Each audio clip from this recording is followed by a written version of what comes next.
Ooh, this might be a little spicy today. Whenever you get an opportunity to talk about Zack Snyder's DC films and James Gunn in the same video, you're sure to rub some people the wrong way, but we're going to do just that today. Hit the thumbs up, subscribe to the channel. Let's go.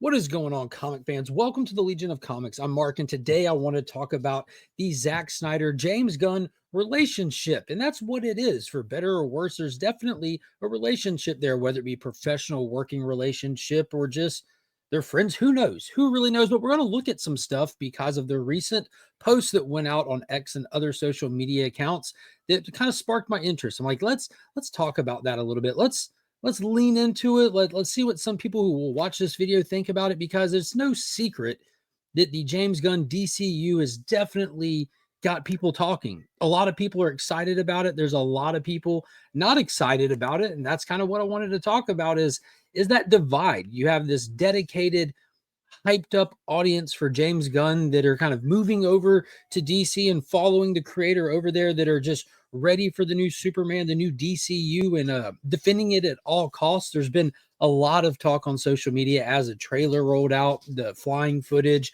all kinds of stuff. But you also have the dedicated Snyder army, an actual army of fans. No one really knows how big or small it is, but there's enough of them. There's a lot of them that seem to be the counter argument to anything that's released by James Gunn. Now, for context here, I'm a huge Snyder fan. I'm a massive Snyder DC fan. Like, I absolutely love the Zack Snyder DCEU stuff. Huge fan. I think that the Snyder Cut's one of the best superhero movies I've ever seen. I rewatched it countless times.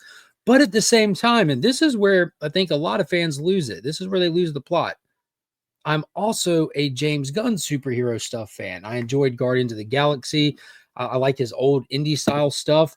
I loved Peacemaker, absolutely loved it. The second Suicide Squad film I thought was fantastic.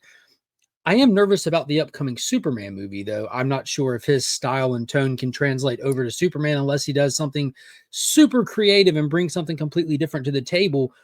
I'm still stuck in the Snyder era. That's like my mind's eye of the superheroes. But I do want to go and show you right now what this video is all about. It's this photo right here that got released recent modern day. James Gunn and Zack Snyder hanging out with the quote, "Always a pleasure catching up with my friend Zack Snyder, consummate filmmaker and a doubly consummate storyteller." And that's probably one of the biggest contentions a lot of people have with Zack Snyder. You look at his Rebel Moon stuff, which is his most recent work, and people, the anti-Snyder fans or the people that just don't like his stuff, tend to critique it not just on a technical level, but on a storytelling level. Me personally, I love the way he tells stories. I think that being such a visual storyteller, he's in the perfect medium to do it. And that's not for everybody. His style isn't for everybody. That's okay. And I thought it was interesting because as I started going through the old interwebs, I saw the same photo of them from decades ago. So clearly these guys have known each other for a while. And I even found this old clip that kind of is interesting and I think very exciting, considering James Gunn's taking over DC. It looks like he drew a lot of inspiration as a creator from people, including Zack Snyder. Check this out. Great. I like Zack a lot as a guy, and he was an incredibly thorough. He did all his own storyboards and stuff, which I think influenced me when I went on to my movies and do the same thing. So talking about his style of making movies, how he storyboards his own stuff, he clearly kept up with Zack Snyder and other people, including and not limited to even Richard Donner. James Gunn, on being influenced by both Richard Donner and Zack Snyder. Seeing the Donner movie was very cool for me, as it was for anybody with a soul. But I took a lot of stuff from that. And in terms of Zack Snyder, he said he did a lot of amazing things with the action, and he took a lot of stuff from that. So those are both very promising things, and it's really making me wonder, can fans like both? Like, I stand in a camp where I'm excited and hopeful for the James Gunn stuff, and I really hope I like it. And I'm not understanding this embedded divide, like this, no matter what, I'm supposed to dislike what's coming ahead. I don't understand it. And it was talked about and asked of James Gunn as well early on. And he said, one of the things Peter and I were aware of when we took the jobs as head of DC Studios was a certain minority of people online that could be, well, uproarious and unkind to say the least. And that is no joke. I don't even want to call them out as Snyder fans, because there's countless Snyder fans out here who don't feel this way, but the diehard anti-gun people are definitely present. They have a strong footprint online. And it's like in this day and age, that social media footprint really slants and leans a lot of folks. That social media footprint can really slant and lean a lot of folks, and that online discourse about an upcoming project really matters with its release. We are in definitely an age where people love to say, I don't trust the critics. I'll see for myself, I'll judge for myself, I'll rate for myself. And they may not trust the critics, but they are definitely influenced by the temperature in the room. If the online snowball effect of just hating on something before it's released is huge, that'll be reflective on opening weekend. Before anyone's seen it and have the opportunity to judge for themselves, they've have decided already. Now, I feel like the power has moved from the professional critics that get the early screenings and put stuff out there to the actual just feeling of the comment sections in social media. It's absolutely wild. But there's some other really cool stuff to see, where Zack Snyder talking about James Gunn taking over DC. He said, I called Gunn and said, I wish you all the best, told him I wanted it to work.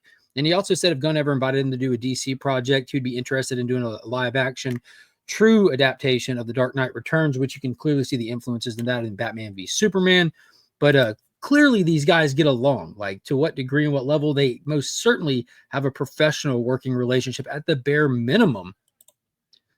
James Gunn praised Zack Snyder's work with DC and Henry Cavill's Superman.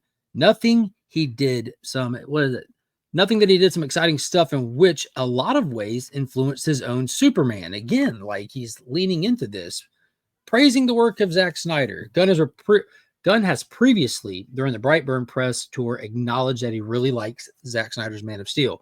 So clearly these guys both publicly say tons of great things about each other. And I don't know if the dedicated Restore the Snyderverse people are still like on that thing, but man, it's over. You know what I mean? Like, we're past that. It's like hanging on to the Christopher Nolan Batman stuff and refusing to like the Ben Affleck Batman stuff because you want more Christopher Nolan Batman stuff. But I'm interested, especially if there's people who are watching this who are not fans of James Gunn's Superman, which it's fair to judge it where it stands now. You can have an opinion on what's going on with it. I don't think there's anything wrong with that.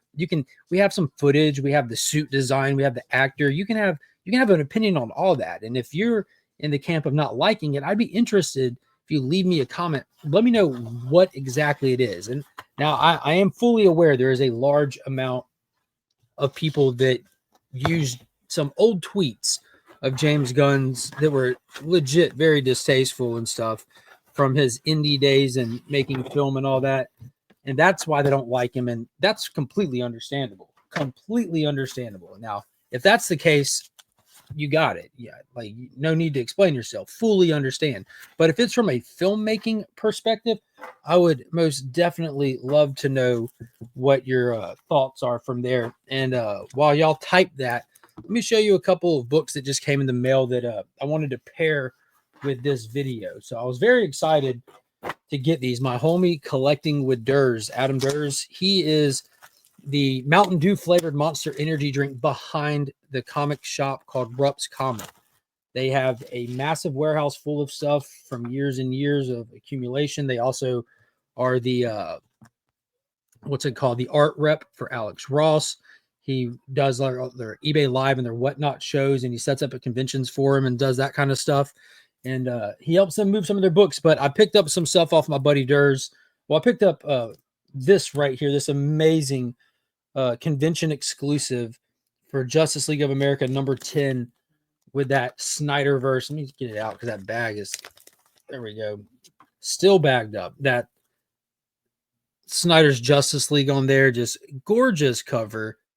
Absolutely love this. I'm going to have to get that like framed and up or something, but also amazing. Superman and Batman issue number 50. We have the armored Batman cover. Ridiculously gorgeous. Look at that. And then we have the Superman cover, which these were movie posters. This cover image is what they used for movie posters back when the film was coming out, both of them. So I was excited to get these in the mail. I wanted to open them up, but I wanted to share them. And it was like right on time with that picture of Zach that posted with James Gunn. I'm like, that's perfect. Well, let's talk about this a little bit. Where's all the negativity coming from? If James and Zach don't even share that same sentiment, why are the fans leaning into that sentiment? That's crazy. If you're a DC fan, you should want DC to succeed. DC succeeding means we get more DC stuff. If it comes out and it's not up to what we wished or hoped for, there's a good way to go about speaking on that where the studios will listen. If you think for 1 second these studios spend millions and millions of dollars and don't do research to see what worked and what didn't work, you'd be mistaken. They most certainly do. But one thing that they're not going to do is read comments, discourse that are just legitimately coming from a nasty place, or they're illogical or just ranting, because there's so much of that there's no point even sifting through it. They look for the good faith, good-hearted conversations, the constructive criticism. And if it's something you don't like, I'll be the first one to criticize it myself. But I'm not just going to just smash it just to smash it. That doesn't help us get what we want. So I appreciate everybody watching the video. Be sure to check the links down below. There's some fantastic resources to this hobby, like Big Time Collectibles, JustinComicx cleaning pressing services. And if you're looking to start a pool list and you don't have one and you need a place to get comic books, ABX Comics and Games has got you covered. They're all linked down below. And Pop's Attic on Instagram. You won't find cheaper comics anywhere. I hope you all have a great week. I enjoy these kind of conversations, so I'm excited to see what you have in the chat. And until next time, as always, I'm Mark, but we are Legion.